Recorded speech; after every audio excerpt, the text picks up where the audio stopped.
한국의 해결료를 절대 넘기지 마십시오.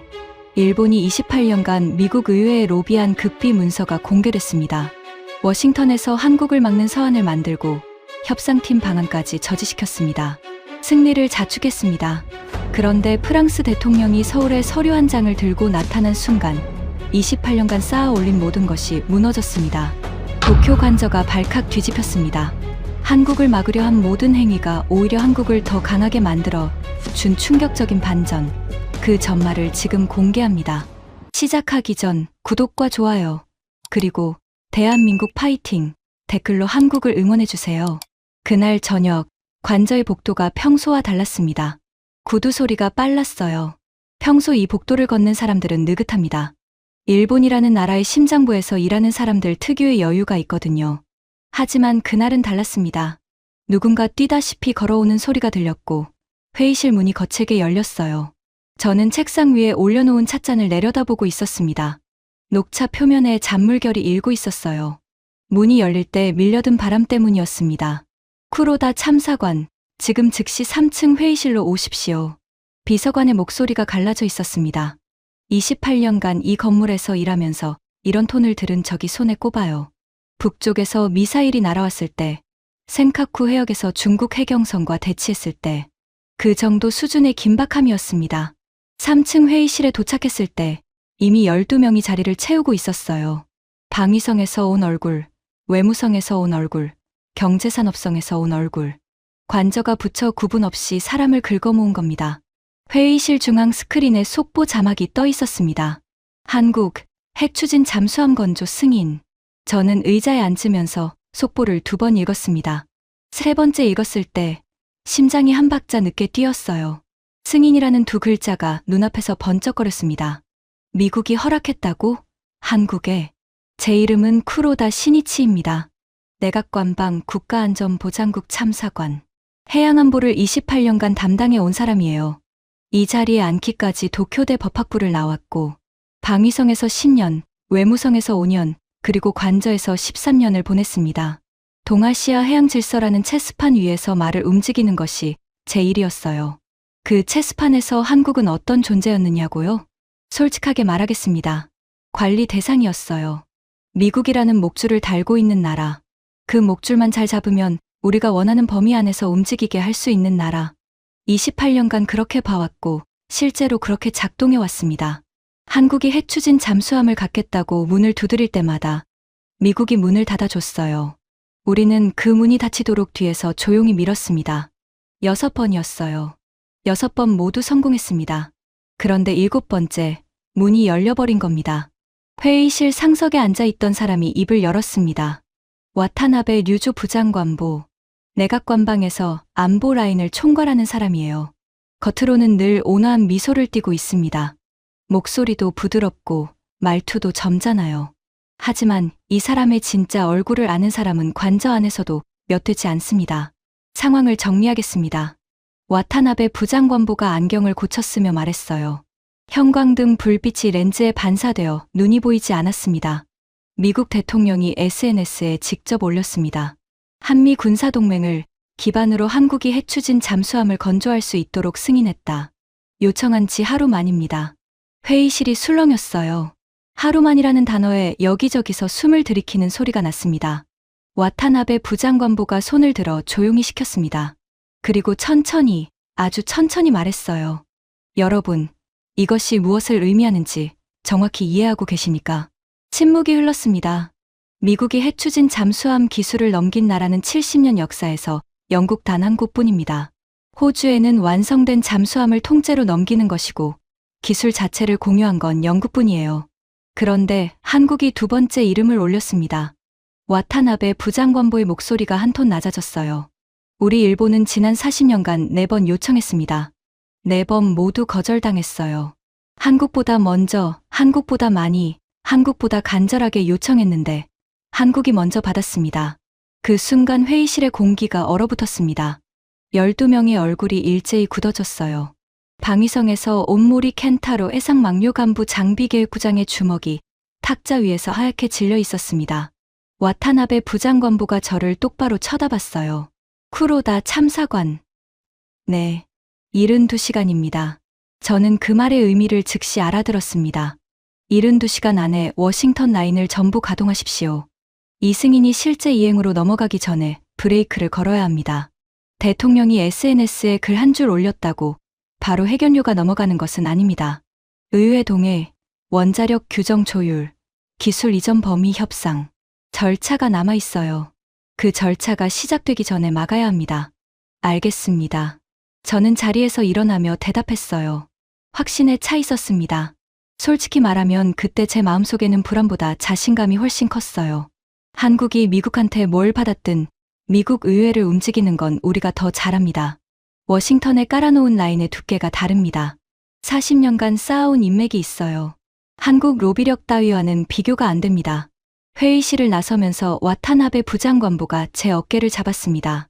복도에는 우리 둘뿐이었어요. 부드럽던 목소리가 완전히 달라져 있었습니다. 쿠로다. 한국이 해추진 잠수함을 갖는 날, 아시아 해양의 판이 뒤집힌다. 일본이 70년간 지켜온 해양 주도권이 흔들려 무슨 수를 써서든 막아. 그의 눈이 형광등 아래에서 차갑게 빛났습니다. 네, 반드시 막겠습니다. 저는 고개를 숙여 인사하고 제 사무실로 향했어요.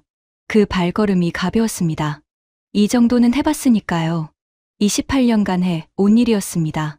사무실에 돌아오자마자 워싱턴 주재 외무성 라인에 암호 전문을 보냈습니다. 수신자는 하세가와 토시오. 외무성 북미국 참사관으로 워싱턴에 주재하고 있는 사람이에요. 로비 실무에서 이 사람을 따라올 사람이 없습니다. 미국 의회 복도를 자기 집 거실처럼 돌아다니는 사람이거든요. 하세가와한테는 한 가지 결정적 결함이 있었습니다. 입이 험해요. 특히 한국에 대해서. 워싱턴 외교가 리셉션에서 한국 외교관들 앞에서 대놓고 비아냥거리는 걸 저도 몇 번 목격했습니다. 그때마다 제가 말렸어요. 외교관이 감정을 드러내면 안 된다고. 하지만 속으로는 하세가와의 말에 동의하고 있었습니다. 한국은 미국 뒤에 숨어서 잔머리를 굴리는 나라라고. 하세가와에게서 답신이 왔습니다. 새벽 3시였어요. 워싱턴은 한낮이었습니다. 쿠로다 상, 이미 움직이고 있습니다. 내일 오전 상원 군사위원회 보좌관 3명과 조찬이 잡혀 있어요. 민주당 의원실 2곳에도 접촉했습니다. 한국의 과거 핵개발 시도 건으로 밀어붙이겠습니다. 저는 답신을 보면서 고개를 끄덕였어요.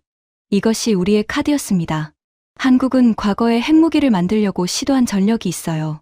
이걸 들추면 미국 의회의 비확산 강경파를 자극할 수 있습니다.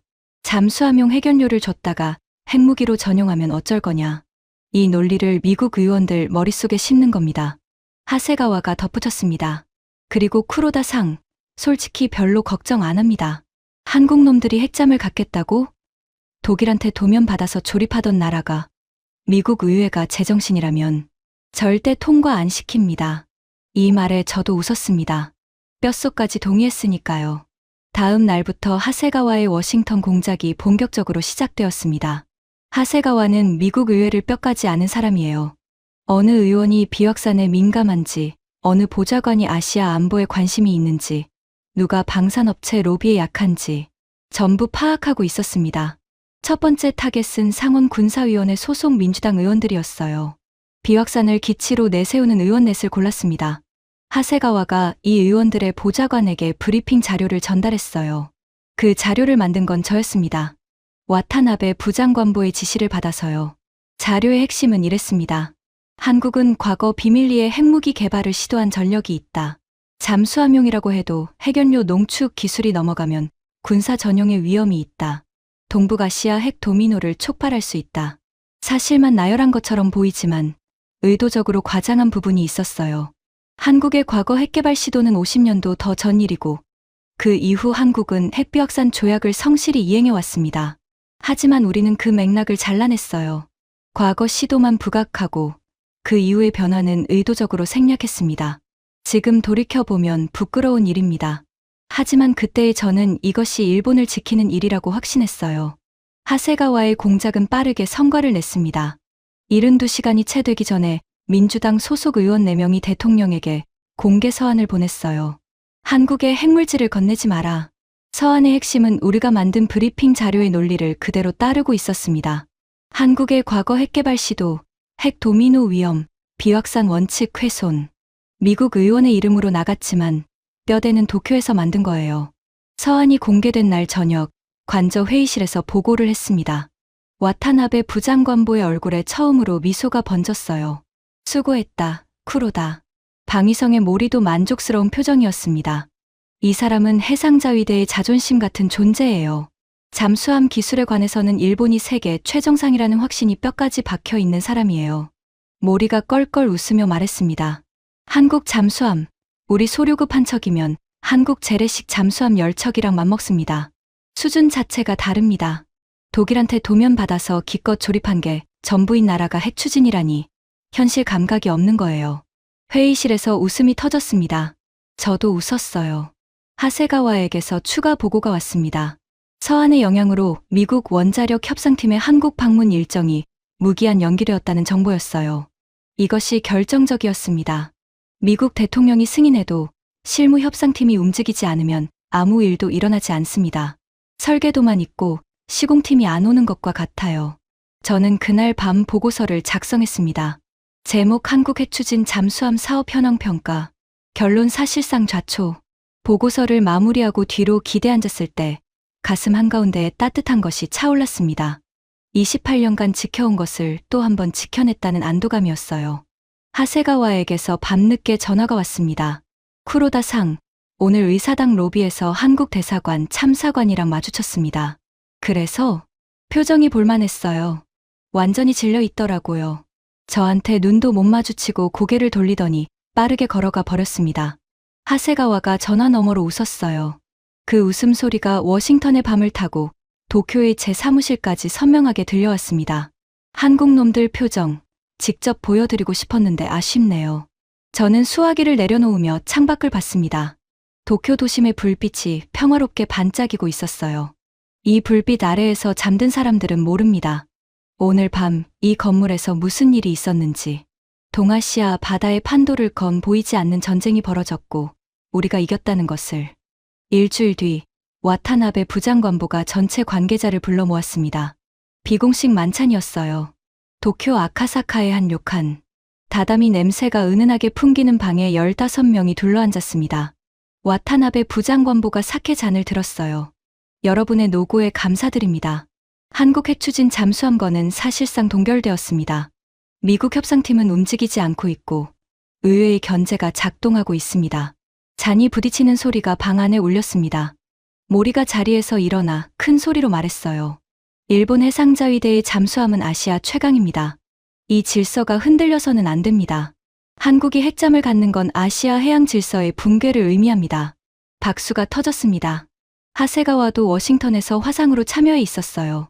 화면 속에서 씩 웃으며 말했습니다. 워싱턴 분위기 전해드리죠. 한국 대사관이 의회 쪽으로 아무리 문을 두드려도 안 열립니다. 우리가 먼저 다 잠갔거든요. 다시 웃음이 터졌습니다. 저도 사케를 한 모금 마셨어요. 입안에 따뜻한 것이 퍼졌습니다. 승리의 맛이었습니다.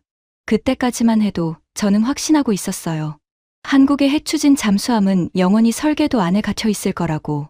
미국이라는 자물쇠를 우리가 쥐고 있는 한 그 문은 절대 열리지 않는다고. 28년간 그래왔으니까요. 하지만 여러분, 제가 이 이야기를 지금 이렇게 하고 있다는 것 자체가 결말을 말해주고 있지 않습니까? 그로부터 한 달쯤 지났을 때였습니다. 제 사무실 책상 위에 한 장짜리 보고서가 올라왔어요. 타나카 유키 주임 연구원이 올린 것이었습니다. 타나카는 제 밑에서 일하는 38세의 분석관이에요. 감정보다 데이터를 신뢰하는 사람입니다. 제가 아끼는 후배이기도 했어요. 보고서 제목은 이랬습니다. 한국 측 동향 분석 이상 징후. 타나카가 사무실 문을 두드리고 들어왔습니다. 손에 태블릿을 들고 있었어요. 쿠로다 참사관님, 한 가지 보고 드릴 것이 있습니다. 뭔가? 한국 측 반응이 이상합니다. 뭐가? 타나카가 태블릿 화면을 넘기며 설명했어요. 미국 협상팀 방문이 무기한 연기되었는데 한국 측에서 공식적으로 항의하거나 재촉하는 움직임이 전혀 없습니다. 외교 채널에서도, 언론에서도, 청와대 브리핑에서도 다급해하는 기색이 일절 없어요. 저는 보고서를 훑어봤습니다. 허세겠지. 속으로는 발등에 불이 떨어졌을 거야. 겉으로 태연한 척하는 거지. 저도 처음엔 그렇게 생각했습니다. 그런데요. 타나카가 화면을 한 장 더 넘겼어요. 프랑스 대통령의 아시아 순방 일정이 발표되었습니다. 순방국 목록에 한국이 포함되어 있어요. 저는 화면을 가만히 들여다봤습니다. 프랑스 대통령 아시아 순방. 일본은 빠져 있었습니다. 프랑스가 왜 한국을 가지? 타나카가 대답 대신 질문을 던졌어요. 참사관님, 혹시 오커스 기억하십니까? 오커스. 그 단어를 듣는 순간 머릿속에서 뭔가가 스쳤습니다. 미국과 영국이 호주에 핵추진 잠수함을 제공하겠다고 발표한 안보 동맹. 그때 가장 큰 타격을 입은 나라가 프랑스였어요. 호주와 맺었던 수십조 원짜리 잠수함 계약이 하루아침에 휴지가 됐으니까요. 프랑스가 한국한테 접근하는 건 아닐까 하는 생각이 들었습니다. 아니야. 저는 단호하게 고개를 저었어요. 설령 프랑스가 뭔가를 제안한다고 해도 미국이 허락하지 않으면 불가능해. 한미 원자력 협정이 살아있는 한 한국은 미국 동의 없이는 핵연료를 만질 수 없어. 타나카가 고개를 끄덕였지만 그 눈빛에는 뭔가 남아 있었습니다. 완전히 납득하지 못한 사람의 눈빛이었어요. 알겠습니다. 계속 모니터링하겠습니다. 타나카가 나간 뒤 저는 창밖을 봤습니다. 도쿄 하늘이 잿빛이었어요. 비가 올 것 같은 구름이 낮게 깔려 있었습니다. 프랑스라. 프랑스가 한국에 무엇을 줄 수 있지? 그 생각을 머릿속에서 지웠습니다. 있을 수 없는 일이라고. 미국이 잡고 있는 고삐를 프랑스가 풀 수는 없다고. 그때까지만 해도 저는 몰랐습니다. 우리가 정문을 틀어막고 있는 동안 뒷문이 열리고 있었다는 것을. 아니, 뒷문이 아니었어요. 우리가 상상도 하지 못한 방향에서 벽 자체가 무너지기 시작하고 있었습니다. 그 소리가 도쿄까지 들려오기까지 그리 오래 걸리지 않았어요. 프랑스 대통령의 아시아 순방 일정이 확정된 것은 그로부터 2달 뒤였습니다. 타나카가 가져온 외신 한 줄이 머릿속을 떠나지 않았어요. 프랑스가 왜 하필 지금 한국을 가는가? 저는 스스로에게 괜찮다고 말했습니다. 프랑스가 한국에 뭘 줄 수 있겠어? 오커스에서 쫓겨난 나라가. 하지만 확인은 해야 했어요. 와타나베 부장관보에게 보고를 올렸습니다. 프랑스 대통령 순방건 추적이 필요합니다. 와타나베 부장관보는 안경 너머로 저를 바라봤어요. 얼굴에 특별한 감정이 없었습니다. 이 사람은 그게 무서운 겁니다. 화가 나도 불안해도 표정이 변하지 않아요. 프랑스 쪽 의도를 파악해라. 파리 라인을 가동하고. 저는 외무성 유럽국 라인을 통해 파리 주재 무관에게 연락했습니다. 동시에 타나카에게 프랑스의 최근 방산 수출 동향을 분석하라고 지시했어요. 타나카의 분석이 올라왔습니다. 읽는 순간 등줄기를 따라 서늘한 것이 흘렀어요. 프랑스는 오커스 이후 아시아 태평양 방산 시장에서 발판을 완전히 잃었습니다. 호주와의 수십조 원짜리 잠수함 계약이 하루아침에 날아갔어요. 미국과 영국이 뒤에서 짜고 호주를 가로챈 겁니다. 프랑스 입장에서는 뒤통수를 맞은 거예요. 대사를 본국으로 소환할 정도였으니까요. 외교에서 대사 소환은 전쟁 직전에나 하는 행위입니다. 그 상처가 아물지 않았어요. 프랑스는 복수를 원하고 있었습니다. 아시아에서 미국 중심 질서에 균열을 낼 파트너를 찾고 있었어요. 타나카의 보고서 마지막 줄이 제 눈에 꽂혔습니다.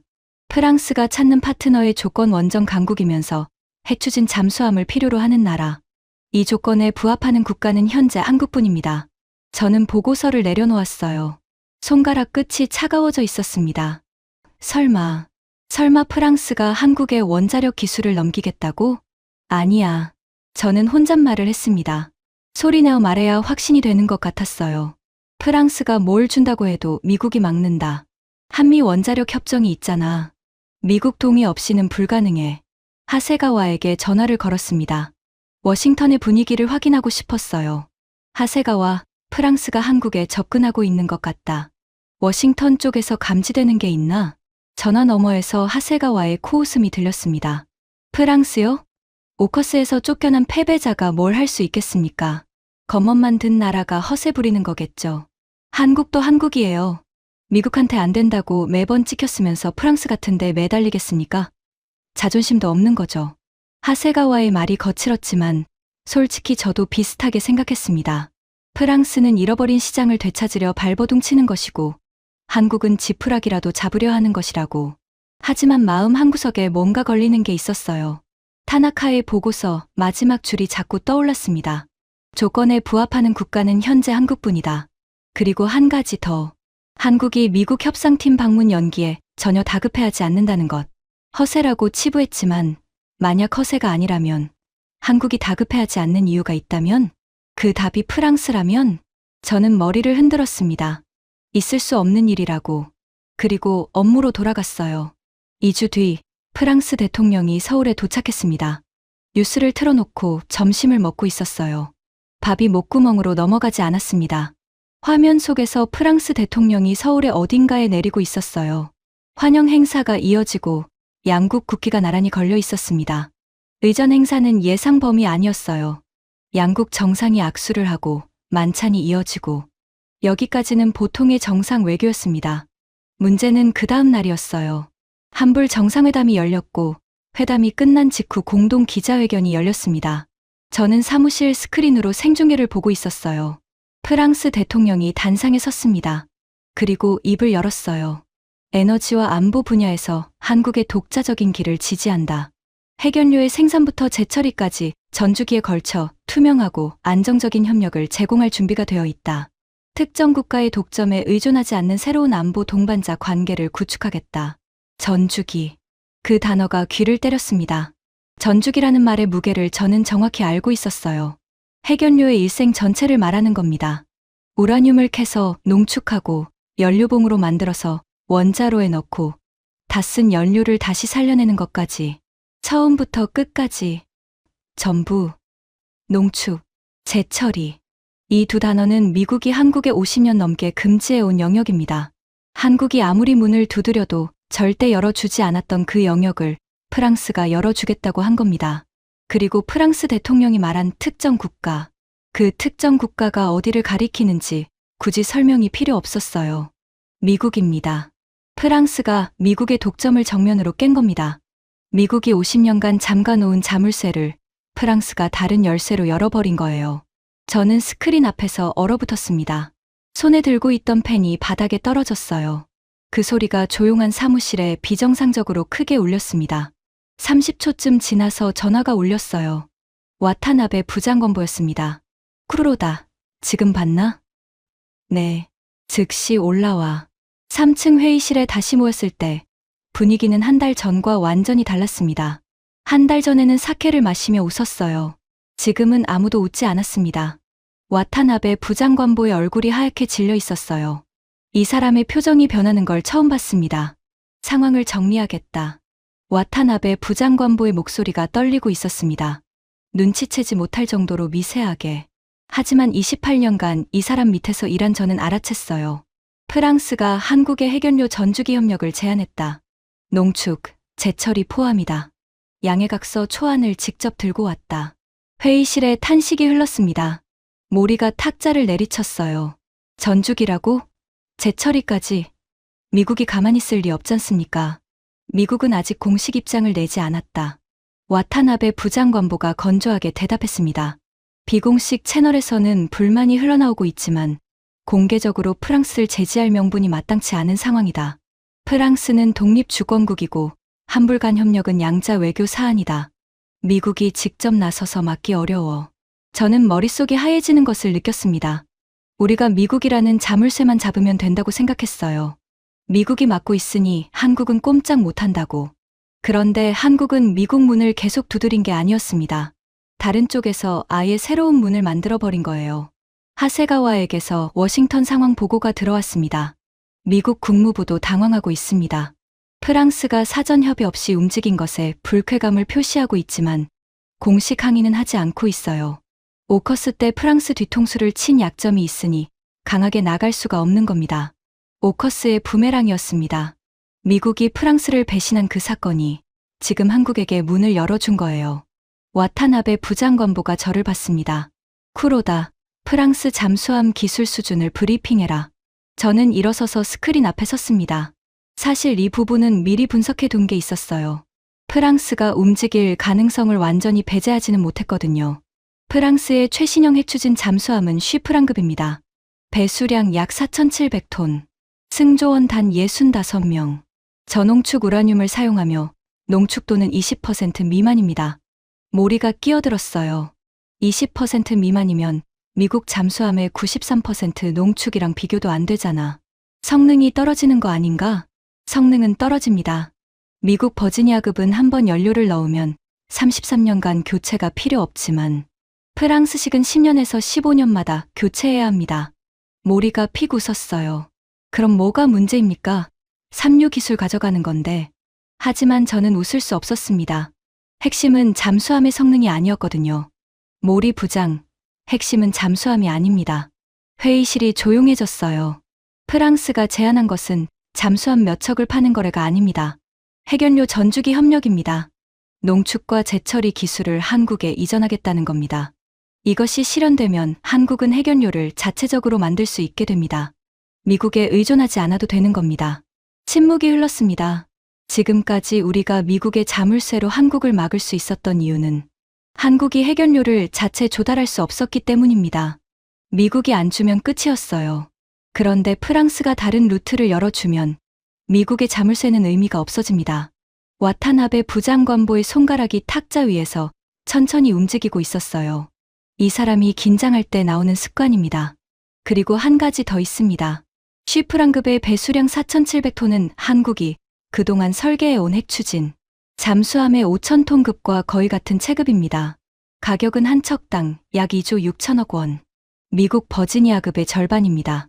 모리의 얼굴에서 웃음이 사라졌어요. 그리고 승조원 65명. 인공지능과 자동화 시스템으로 인원을 최소화한 설계입니다. 저는 마지막 말을 덧붙였습니다. 한국의 출산율이 0.7명대라는 것은 다들 아실 겁니다.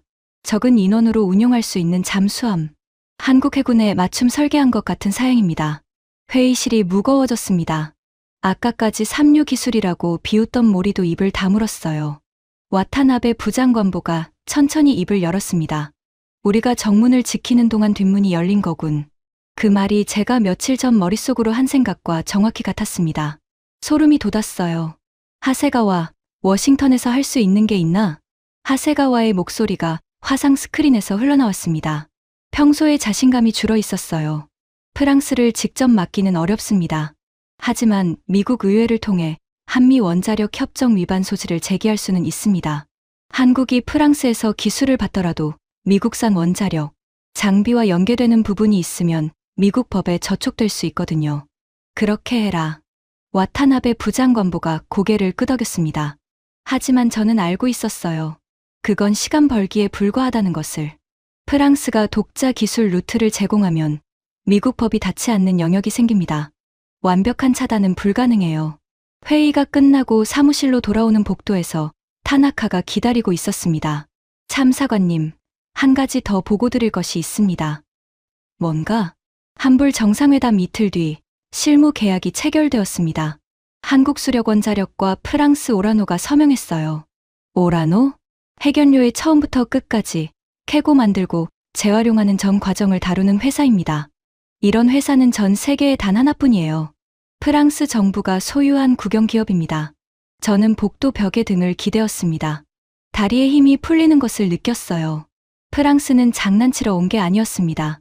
대통령이 직접 서류를 들고 왔고 정부 산하 핵심 기업을 붙여서 실무 계약까지 체결한 겁니다. 이건 외교적 제스처가 아니라 실행 계획이었어요. 타나카. 네. 한국이 미국 협상팀 연기에 다급해하지 않았던 이유가 이거였어. 타나카가 조용히 고개를 끄덕였습니다. 처음부터 플랜 B가 있었던 겁니다. 그 밤, 저는 사무실에서 잠을 잤습니다. 소파에 누웠지만 잠이 오지 않았어요. 천장을 올려다보며 생각했습니다. 우리가 미국에 로비하고 서한을 만들고 의원을 움직이고 승리를 축하하는 동안 한국은 조용히 다른 길을 걷고 있었습니다. 막힌 문 앞에서 울고 있을 줄 알았는데 벽 자체를 돌아가고 있었어요. 그때 저는 처음으로 이 생각을 했습니다. 우리가 한국을 과소평가한 건 아닐까. 하지만 그 생각을 바로 눌러버렸어요. 28년간의 확신이 하루 만에 무너질 수는 없었으니까요. 다음 날 아침, 타나카가 새로운 보고서를 들고 왔습니다. 참사관님, 요청하신 한국조선산업분석 보고서입니다. 사실 이 보고서는 프랑스건 이전에 요청한 거였어요. 한국이 해추진 잠수함을 건조할 기술적 역량이 있는지 평가하라고 한 것이었습니다. 결론부터 확인하면 되니까 마지막 페이지를 먼저 펼쳤어요. 결론이 제 예상과 달랐습니다. 타나카가 제 맞은편에 앉아서 설명을 시작했습니다. 목소리가 평소보다 조심스러웠어요. 먼저 숫자부터 말씀드리겠습니다. 한국조선산업의 현재 수주 잔량은 47조 원입니다. 47조 원. 숫자가 너무 커서 실감이 나지 않았어요. 이건 세계 1위 규모입니다. 중국보다 많고 일본의 4배입니다. 상선 이야기잖아. 군함은 다르다. 네. 그래서 군함 쪽도 따로 분석했습니다. 타나카가 페이지를 넘겼어요. 한국은 3,000톤급 재래식 잠수함을 자체 설계하고 자체 건조하고 있습니다. 도산 안창호급이라고 합니다. 잠수함을 독자 설계한 나라는 전 세계에서 8개국뿐입니다. 한국은 그 8개국 중 하나예요. 그래도 해추지는 차원이 다르잖아. 맞습니다. 하지만 여기서부터가 문제입니다. 타나카가 한 장의 비교표를 꺼냈어요. 잠수함 건조 기간입니다. 한국은 동급 잠수함을 14개월 만에 건조합니다. 14개월? 네. 일본은 같은 급의 잠수함을 건조하는데 38개월이 걸립니다. 저는 숫자를 다시 봤습니다. 14개월 대 38개월. 한국이 일본의 3분의 1도 안 되는 시간에 잠수함 한 척을 만든다는 겁니다. 이 숫자가 맞는 건가? 3번 확인했습니다. 국제조선 통계 데이터베이스, 영국 로이드 성급 자료, 미 해군연구소 보고서, 3곳에서 교차 확인했습니다. 저는 비교표를 내려다봤어요. 글자가 흐릿해졌습니다. 손이 미세하게 떨리고 있었어요. 부품 국산화율도 보시겠습니까? 말해봐. 한국 잠수함의 부품 국산화율은 92%입니다. 92%. 거의 전부를 자기 손으로 만든다는 뜻이었습니다. 여기에 프랑스의 원자로 기술만 얹어지면 해추진 잠수함 건조가 가능하다는 것이 제 분석입니다. 저는 한참 동안 말이 없었습니다. 한 가지 더 있습니다. 타나카가 새로운 자료를 꺼냈어요. 캐나다 잠수함 입찰건입니다. 캐나다가 차기 잠수함 8척을 새로 도입합니다. 사업 규모가 약 45조 원이에요. 최종 후보가 두 나라로 좁혀졌습니다. 어디? 대한민국과 일본입니다. 그 순간 모리의 말이 떠올랐습니다. 독일한테 도면 받아서 조립하던 나라가 그 나라가 지금 일본과 같은 링 위에서 겨루고 있다는 겁니다. 참사관님. 타나카가 저를 똑바로 쳐다봤어요. 한국 조선 기술은 우리가 생각한 수준이 아닙니다. 이 숫자들은 거짓말을 하지 않습니다. 저는 대답하지 않았어요. 대답할 수 없었습니다. 이 보고서를 들고 와타나베 부장관보에게 갔습니다. 모리도 불렸어요. 회의실에서 타나카가 같은 브리핑을 반복했습니다. 모리의 반응이 격렬했어요. 상선 짓는 거랑 군함 짓는 건 다릅니다. 조선소가 크다고 잠수함 기술이 높은 게 아니에요. 잠수함은 소음 제어, 탐지 회피, 수중 전투 체계가 핵심입니다. 한국이 그런 게 있습니까? 타나카가 조용히 대답했어요. 도산 안창호급의 수중 소음 수치가 공개되지는 않았지만 해외 군사 전문지에서는 독일 최신형과 동급 이상으로 평가하고 있습니다. 그리고 전투 체계는 이미 국산화했습니다. 모리의 얼굴이 붉어졌어요. 그래도 해추지는 완전히 다른 세계야. 재래식 잠수함 몇 척 만들었다고 핵잠을 만드는 건 자전거 탈 줄 안다고 비행기를 조종하겠다는 소리랑 같아. 모리 부장님의 지적은 타당합니다. 하지만 타나카가 잠시 멈추었다가 말을 이었어요. 한국은 자전거부터 시작해서 오토바이를 만들고 자동차를 만들고 지금은 전투기를 만들고 있는 나라입니다. KF-21 보라매를 아시겠죠? 전투기를 자체 설계하는 나라가 세계에 몇 개국인지 아십니까? 모리가 입을 다물었어요. 주먹이 탁자 위에서 하얗게 질려 있었습니다. 와타나베 부장관보가 한참 만에 입을 열었습니다. 쿠로다. 네.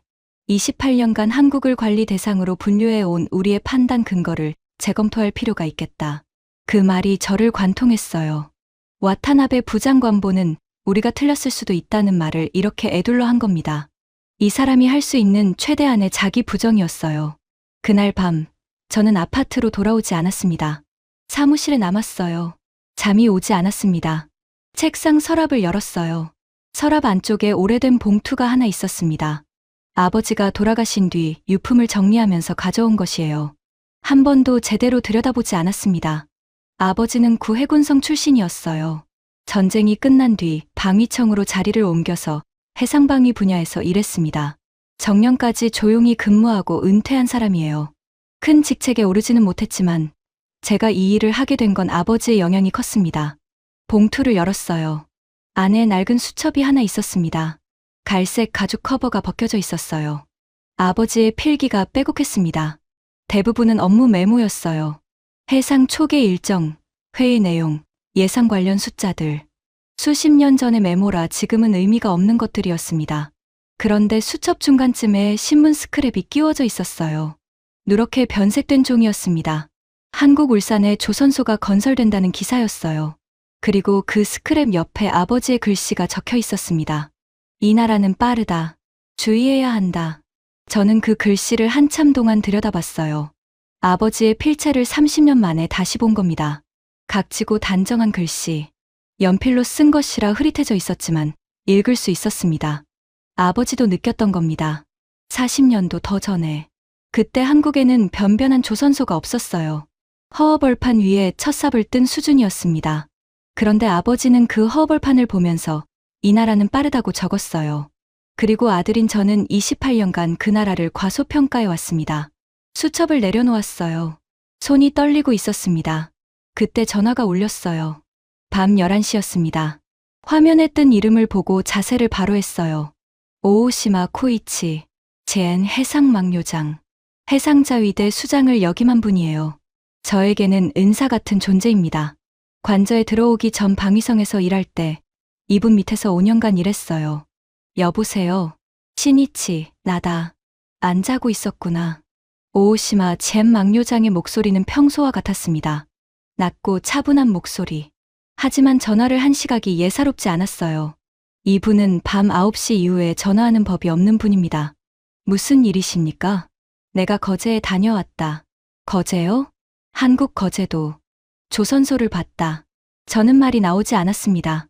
은퇴한 해상자위대 수장이 한국 조선소를 방문했다고? 신이치, 우리가 틀렸어. 무슨 말씀이십니까? 직접 가봐라. 전화로는 설명이 안 된다. 눈으로 보지 않으면 믿을 수 없는 규모다. 내가 해상자위대에서 40년간 봐온 것과 차원이 다르다.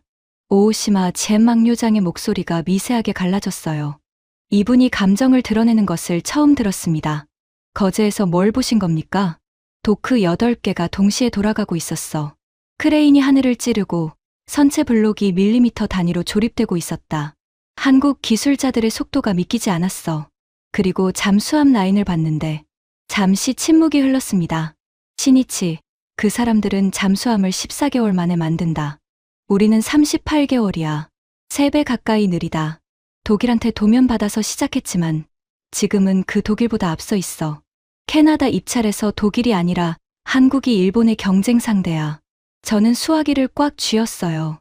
타나카의 보고서에서 본 숫자와 똑같았습니다. 우리가 한국 발목을 잡는 동안 한국은 우리를 뛰어넘고 있었던 거다. 정신 차려라, 신이치. 전화가 끊겼습니다.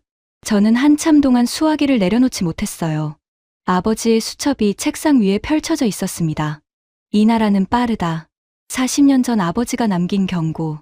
오늘 밤 은사가 다시 한 경고. 같은 말이었습니다. 그런데 저는 28년간 그 경고를 무시했어요. 한국은 관리 대상이라고, 미국 목줄만 잡으면 된다고, 독일 도면이나 조립하는 나라라고. 창밖에 비가 내리기 시작했습니다. 도쿄의 불빛이 빗줄기에 번져 흐릿해졌어요.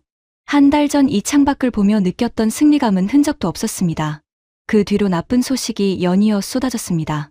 타나카가 매일 아침 새로운 보고서를 들고 왔어요. 그때마다 제 세계가 조금씩 무너졌습니다. 캐나다 잠수함 입찰 기술평가에서 한국이 일본을 앞서고 있다는 정보가 왔습니다. 모리가 이를 갈았어요. 기술이 아니라 가격으로 밀어붙이는 거야. 한국은 항상 그 수법이지. 싸구려로 시장을 뺏는 거야. 하지만 타나카의 분석은 달랐습니다. 가격 경쟁력도 있지만 기술평가 항목에서도 한국이 높은 점수를 받고 있습니다. 특히 건조 속도와 납기 준수율에서 일본을 크게 앞서고 있어요. 캐나다뿐이 아니었어요. 사우디가 한국 잠수함에 관심을 보이기 시작했습니다. 폴란드도 한국과 방산 협력을 논의하고 있다는 소식이 들어왔어요. 필리핀까지. 글로벌 잠수함 시장의 규모는 약 78조 원입니다. 그 시장에서 한국의 이름이 어디서든 거론되기 시작한 거예요. 와타나베 부장관보가 긴급회의를 또 소집했습니다. 이번에는 분위기가 완전히 달랐어요. 한 달 전 사케를 마시던 그 회의실인데 공기가 납처럼 무거웠습니다. 하세가와가 워싱턴에서 보고했어요. 미국 쪽 분위기가 달라졌습니다. 한국을 막기보다 활용하자는 목소리가 커지고 있습니다. 무슨 소리야? 와타나베 부장관보의 목소리가 날카로워졌어요. 미국 해군이 군함 한 척 만드는데 2년이 걸립니다. 중국은 같은 시간에 8척 넘게 찍어내고 있어요. 이 격차를 메우려면 미국 혼자서는 불가능합니다. 한국 조선소의 건조 역량이 필요하다는 논의가 펜타곤 내부에서 나오고 있습니다. 그래서 한국의 핵잠 기술을 넘기는 대신 한국 조선소가 미 해군 함정 건조에 참여하는 패키지 딜을 검토하고 있다는 이야기가 돌고 있습니다. 한국을 막을 게 아니라 끌어안아야 한다는 쪽으로 흐름이 바뀌고 있어요. 회의실에 충격파가 퍼졌습니다. 우리가 미국에 한국을 막아라고 로비한 것이 미국에게 한국을 활용하자는 아이디어를 준 셈이 된 겁니다. 우리가 한국의 조선 역량을 강조하면서 경고한 것이 역으로 미국이 한국의 가치를 재발견하는 계기가 되어버린 거예요. 소가 뒷걸음치다 쥐를 잡은 게 아니라 우리가 쥐를 잡으려다 소를 풀어준 꼴이었습니다. 와타나베 부장관보가 탁자를 내리쳤어요. 이 사람이 감정을 드러내는 걸 처음 봤습니다. 그래서 우리는 뭘 한 거야? 28년간 뭘 한 거냐고. 아무도 대답하지 못했습니다. 워싱턴에 로비하고 서한 만들고 협상팀 맡고 그래서 뭘 얻었어? 한국은 프랑스를 찾아냈고 미국은 한국을 끌어안으려 하고 캐나다는 한국한테 줄을 서고 있어. 우리만 제자리잖아. 와타나베 부장관보의 눈이 충혈되어 있었어요. 이 사람의 가면이 완전히 벗겨진 순간이었습니다. 모리가 조용히 말했어요. 평소에 거친 어조가 사라져 있었습니다. 우리 잠수함 건조 기간을 단축할 수 있는 방법을 검토해야 합니다. 38개월을 14개월로 줄이겠다고? 어떻게? 아무도 대답하지 못했습니다. 하세가와가 화면 너머에서 쓴웃음을 지었어요. 한 가지 더 나쁜 소식이 있습니다. 프랑스 카드가 나오면서 미국 내에서 오히려 한국에 빨리 줘야 한다는 목소리가 생겼습니다. 한국이 프랑스 쪽으로 가버리면 미국이 아시아 태평양 핵잠수함 시장에서 영향력을 잃거든요. 우리가 만든 견제가 역효과를 낸 겁니다. 저는 의자 등받이에 머리를 기대었습니다. 천장의 형광등이 눈앞에서 흔들렸어요. 프랑스라는 창문이 열린 순간 미국이라는 문도 다시 열리기 시작한 겁니다. 한국은 양손에 카드를 한 장씩 쥐게 되었어요. 오른손에는 미국 카드, 왼손에는 프랑스 카드. 두 카드가 서로를 강화하고 있었습니다. 50년 동안 한국은 미국 한 곳만 바라보며 문을 두드렸어요. 대안이 없었기 때문에 미국이 거절하면 물러설 수밖에 없었습니다. 하지만 이제 프랑스라는 대안이 생긴 순간 미국도 계산을 다시 해야 하는 겁니다. 그리고 그 대안을 만들어준 건 역설적으로 우리 일본이었어요. 오커스로 프랑스를 배신한 건 미국과 영국이지만 프랑스가 복수의 파트너로 한국을 택한 건 한국의 조선 기술 때문이었습니다. 그 조선 기술을 세계에 각인시킨 건 우리가 캐나다 입찰에서 경쟁하면서 한국을 경쟁 상대로 올려놓은 결과이기도 해요. 우리가 한국을 막으려 한 모든 행위가 결과적으로 한국을 더 강하게 만들어주고 있었습니다. 회의가 끝난 뒤 복도에서 타나카와 마주쳤어요. 참사관님. 타나카의 눈이 빨갛게 충혈되어 있었습니다. 밤새 보고서를 작성한 모양이에요. 뭔가? 사우디, 폴란드, 필리핀까지 합치면 한국이 진출 가능한 잠수함 시장 규모가 78조 원을 넘습니다. 이 시장에서 프랑스는 체급이 안 맞고 독일은 한국에 밀리기 시작했고 우리 일본은 자국 물량도 버거운 상황입니다. 결론이 뭔가? 타나카가 잠시 망설였어요. 그리고 낮은 목소리로 말했습니다. 우리가 한국을 막는 동안 한국은 우리가 들어갈 자리까지 차지하고 있습니다. 저는 아무 말도 하지 못했어요. 그날 밤 사무실에서 아버지의 수첩을 다시 꺼냈습니다. 이 나라는 빠르다. 그 글씨가 흐릿한 연필 자국으로 제게 말하고 있었어요. 아버지, 저도 이제야 보이기 시작합니다. 하지만 보인다고 인정하는 건 또 다른 문제였어요. 28년간 쌓아온 것을 무너뜨리는 일이니까요. 인정하기까지 아직 시간이 더 필요했습니다. 그리고 그 시간은 거제도에서 끝나게 됩니다. 은퇴 서류에 도장을 찍은 것은 그로부터 석 달 뒤였습니다.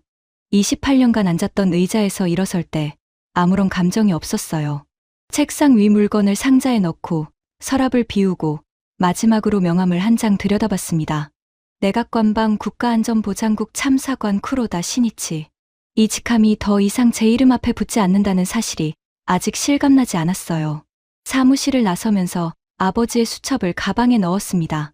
이것만은 집이 아니라 늘 가지고 다니고 있었어요. 은퇴하고 일주일 뒤 저는 하네다 공항에 있었습니다. 행선지는 부산이었어요.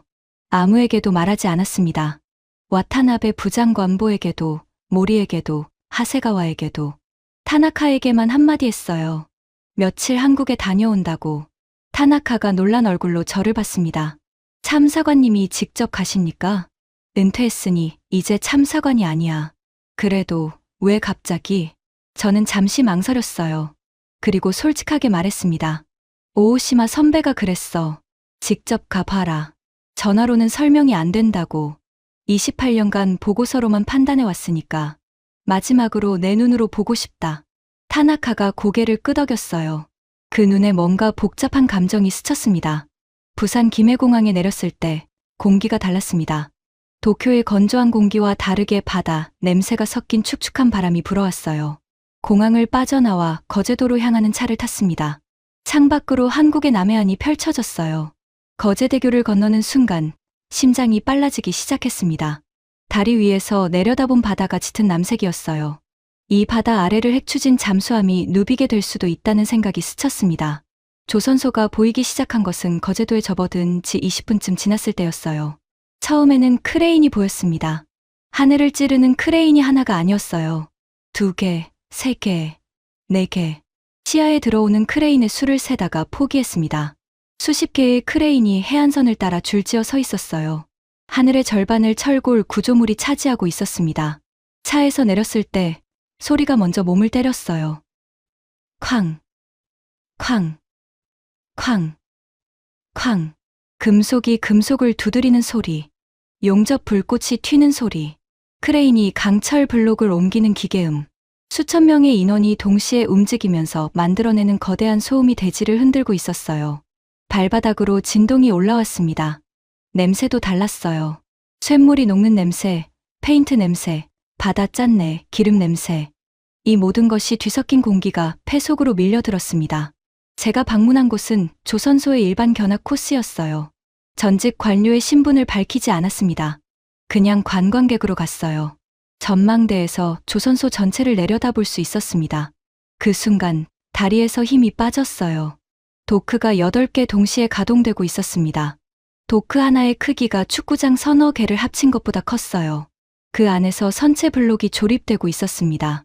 초대형 크레인이 수백 톤짜리 철골 구조물을 들어올려 정확한 위치에 내려놓는 것이 보였어요. 밀리미터 단위의 정밀함이 저 먼 전망대에서도 느껴졌습니다. 하나의 도크에서 LNG, 운반선이 형태를 갖추어 가고 있었고, 옆 도크에서는 컨테이너선이 거의 완성 단계에 있었어요. 그 너머에서는 군함으로 보이는 회색 선체가 블록 조립 중이었습니다. 8개의 도크가 동시에 각각 다른 선박을 쉬지 않고. 오오시마 선배의 말이 떠올랐습니다. 전화로는 설명이 안 된다. 맞았어요.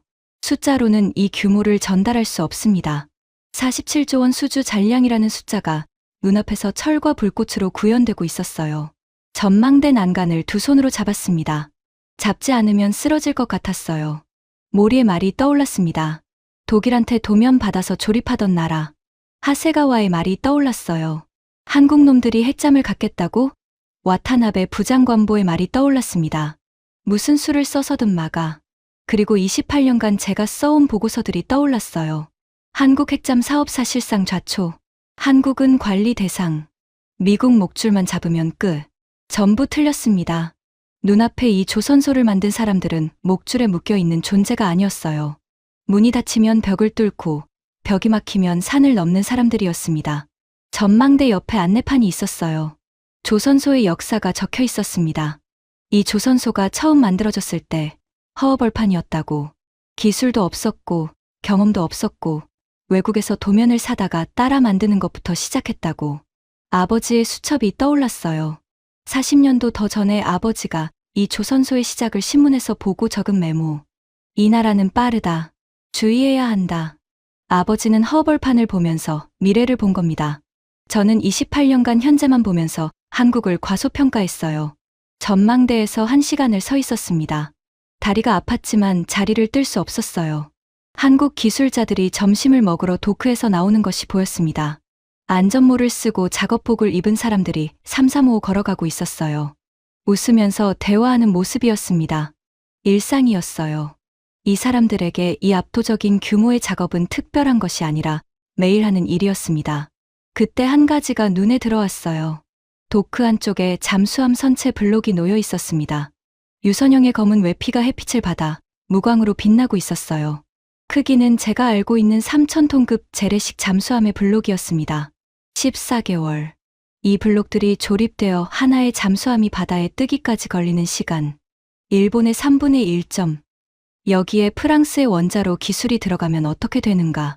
세계 1위 조선 기술 위에 핵추진이라는 심장이 얹어지는 겁니다. 독일에서 도면을 받아 시작한 나라가 40년 만에 그 독일을 넘어섰어요. 캐나다 입찰에서 독일이 아니라 한국이 우리의 경쟁 상대가 된 겁니다. 그리고 전문가들은 말합니다. 첫 번째 핵추진 잠수함은 부품의 70% 이상을 한국 안에서 만들고 세 번째쯤 되면 90%를 자기 손으로 만들 거라고. 저는 전망대를 내려왔습니다. 조선소 정문 앞에서 바다를 바라봤어요. 거제도 앞바다가 오후 햇살에 반짝이고 있었습니다. 이 바다 건너편에 일본이 있어요. 제가 28년간 지키려 했던 나라. 그 나라를 지키는 방법이 한국의 발목을 잡는 것이라고 믿었습니다. 틀렸어요. 남의 발목을 잡는 동안 우리 다리가 굳어 있었습니다. 한국이 14개월 만에 잠수함을 만드는 동안 우리는 38개월을 쓰면서도 그 사실을 직시하지 않았어요. 한국이 프랑스에서 새로운 문을 찾는 동안 우리는 미국에 로비하느라 우리 자신을 키울 시간을 낭비했습니다. 가방에서 아버지의 수첩을 꺼냈어요. 바다 바람에 낡은 페이지가 펄럭였습니다. 이 나라는 빠르다. 주의해야 한다. 아버지, 늦었지만 이제야 알겠습니다. 주의해야 할 것은 한국이 아니라 한국을 보지 못한 우리 자신이었습니다. 도쿄로 돌아온 것은 이틀 뒤였습니다. 은퇴했지만 와타나베 부장관보를 만나러 갔어요. 관저 근처의 찻집이었습니다. 와타나베 부장관보는 여전히 현직이었어요. 아직도 한국 핵잠건을 총괄하고 있었습니다. 차가 나왔어요. 녹차 향이 은은하게 퍼졌습니다. 와타나베 부장관보가 먼저 입을 열었어요. 거제에 다녀왔다면서? 소식이 빠르군요. 타나카한테 들었나 봅니다. 네, 다녀왔습니다. 어떻던가? 저는 찻잔을 내려다봤어요. 녹차 표면에 잔물결이 일고 있었습니다. 이 이야기의 처음, 관저 회의실에서 속보를 보던 그날 밤에도 찻잔에 잔물결이 일고 있었어요. 그때와 지금, 같은 녹차인데 마시는 사람이 완전히 달라져 있었습니다. 부장관보님, 우리가 틀렸습니다. 와타나베 부장관보의 표정이 변하지 않았어요. 찻잔을 천천히 들어 한 모금 마셨습니다. 뭐가 틀렸다는 거지? 한국을 막는 것이 일본을 지키는 길이라고 생각했습니다. 28년간 그렇게 믿었습니다. 아닙니다. 와타나베 부장관보가 찻잔을 내려놓았어요. 도자기가 탁자에 닿는 소리가 조용한 찻집에 또렷하게 울렸습니다. 남의 발목을 잡는 동안 우리 다리가 굳어 있었습니다. 우리가 워싱턴에 로비하고 서한을 만드는데 쏟은 시간과 에너지를 우리 조선소를 키우는 데 썼으면 어떻게 됐을까요? 38개월 걸리는 건조 기간을 줄이는데 집중했으면 어떻게 됐을까요? 와타나베 부장관보가 아무 말 없이 저를 바라봤습니다. 거제에서 봤습니다. 도크 8개가 동시에 돌아가고 있었어요. 수천 명이 쉬지 않고 움직이고 있었습니다. 14개월 만에 잠수함이 나오는 곳이에요. 그곳에 프랑스 원자로 기술이 얹어지면 우리가 막을 수 있는 수준이 아닙니다. 아니, 이미 막을 수 없습니다. 와타나베 부장관보의 눈이 미세하게 흔들렸어요. 하지만 입을 열지 않았습니다. 한국은 문이 잠기면 벽을 뚫는 나라였습니다. 6번 문을 닫았더니 프랑스라는 창문을 찾아냈고 그 창문이 오히려 닫혔던 문까지 다시 열어버렸습니다. 50년간 문을 잠갔다고 생각했는데 그들은 문이 아니라 벽을 뚫고 있었던 겁니다. 찻집 밖으로 도쿄의 저녁이 밀려오고 있었어요. 창문 너머로 관저의 불빛이 보였습니다. 28년간 제가 드나들던 건물. 와타나베 부장관보가 한참 만에 입을 열었습니다. 쿠로다. 자네는 은퇴했으니 할 수 있는 말이겠지. 쓴 웃음이었어요. 현직은 그런 말을 할 수 없어. 한국이 옳았다고, 우리가 틀렸다고. 그런 말을 관저에서 하면 내일 자리가 없어. 저는 고개를 끄덕였습니다. 알고 있었어요. 그래서 은퇴한 뒤에야 이 이야기를 하는 겁니다. 하지만 한 가지는 말해두겠다. 와타나베 부장관보가 찻잔을 돌리며 말했어요. 자네 아버지 수첩에 적혀 있었다면서? 이 나라는 빠르다고. 네. 자네 아버지는 현명한 분이셨어. 40년 전에 본 거잖아. 우리는 28년이 걸렸고, 그리고 와타나베 부장관 보는 자리에서 일어났습니다. 차값을 계산대에 놓고 문 앞에서 멈추었어요. 등을 보인 채로 말했습니다. 쿠로다. 나는 현직이니까 한국을 막는 일을 계속할 거야. 그게 내 직무니까. 하지만 잠시 멈추었다가 이어갔어요. 거제 조선소 사진은 나도 봤다. 잠이 안 오더군. 그 말을 남기고 찻집 문이 닫혔습니다. 저는 빈 찻집에 혼자 앉아서 한참을 생각했어요. 와타나베 부장관보도 알고 있었습니다. 다만 인정할 수 없는 자리에 앉아 있을 뿐이었어요. 모리도, 하세가와도 어쩌면 다 알고 있었을 겁니다. 한국이 더 이상 관리 대상이 아니라는 것을, 목줄로 잡을 수 있는 존재가 아니라는 것을. 아파트로 돌아오는 길에 도쿄만이 보였습니다. 밤바다 위에 화물선의 불빛이 떠 있었어요. 저 배들 중 상당수가 한국 조선소에서 만들어진 것일 겁니다. 집에 도착해서 책상 앞에 앉았습니다. 아버지의 수첩을 펼쳤어요. 이 나라는 빠르다. 그 옆에 제가 한 줄을 더 적었습니다. 그리고 이 나라는 멈추지 않는다. 여러분, 저는 28년간 한국의 발목을 잡는 것이 일본을 지키는 길이라고 믿었던 사람입니다. 워싱턴에 로비하고 미국 의원에게 서한을 쓰게 만들고 해견료 공급을 막고 협상팀 방문을 지연시켰습니다. 6번의 문 닫기에 뒤에서 함께 밀었어요. 그리고 전부 실패했습니다. 한국은 문이 잠길 때마다 더 강해졌어요. 미국이 안 된다고 할 때마다 스스로를 키웠습니다. 선체 기술을 세계 수준으로 올렸고 전투 체계를 국산화했고 추진 시스템을 자체 개발했습니다. 심장만 빼고 몸 전체를 완성해 놓았어요. 그래서 프랑스가 심장을 들고 왔을 때 바로 받을 수 있었던 겁니다. 만약 한국이 매번 포기했더라면, 미국이 거절할 때마다 설계도를 접었더라면 프랑스가 왔을 때 받을 준비가 되어 있지 않았을 거예요. 50년간 묵묵히 쌓아온 실력이 있었기 때문에 기회가 왔을 때 두 손으로 잡을 수 있었던 겁니다. 도면 한 장 받아 조립하던 나라가 이제 세계가 줄 서는 잠수함을 만들고 있습니다. 문을 잠갔더니 벽을 뚫었고 벽을 막았더니 산을 넘었습니다. 그 산 위에서 양손에 카드를 한 장씩 쥐고 서 있어요. 오른손에 미국, 왼손에 프랑스. 대안이 없던 나라가 대안을 만들어냈고 대안이 생기자 원래 닫혔던 문까지 다시 열렸습니다. 저는 그 나라를 막으려 했던 사람입니다. 28년간. 그리고 오늘 이 이야기를 여러분께 전하고 있어요. 왜냐고요? 막힌 문 앞에서 주저앉지 않고 길을 만들어낸 나라의 이야기를 누군가는 해야 한다고 생각했기 때문입니다. 그 이야기를 하기에 가장 적합한 사람이 아이러니하게도 그 나라를 막으려 했던 사람이기도 하고요. 아버지의 수첩을 덮으면서 저는 마지막으로 이 생각을 했습니다. 안 되면 돌아가고 막히면 다른 길을 찾고 그래도 안 되면 길을 직접 만드는 나라. 그 나라의 이름은 대한민국입니다.